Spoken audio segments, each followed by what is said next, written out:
coach, you took over as Warriors coach back in 2014. Knowing what you know right now with your knowledge and experience and championships, what advice would you give to your younger self?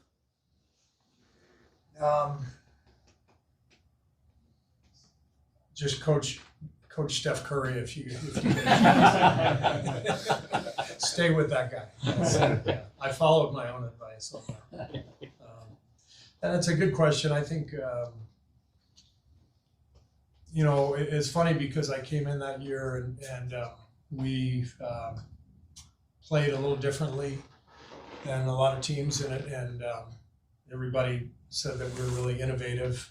It didn't feel innovative to me because it was things that I had already learned with Phil Jackson and Greg Popovich. If anything, some of the stuff we were doing, I went back 30 years to 20 years to bring back. But today we are sort of doing the opposite. We're following other trends around the league. And so I think what I've learned is that the league is constantly changing. And as a coach, you have to constantly be aware of what's happening.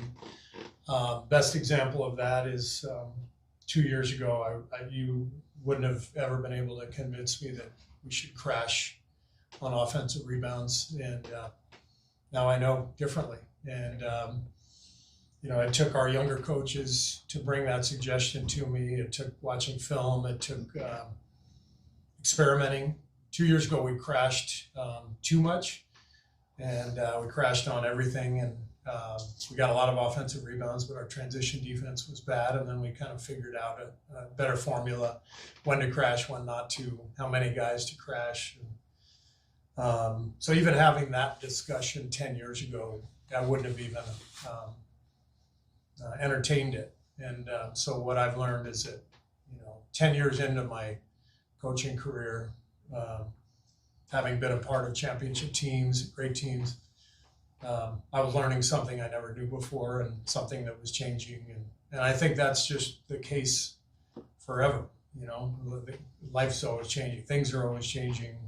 The game is always changing. And you have to be a lifelong learner, and you have to embrace everything that's happening.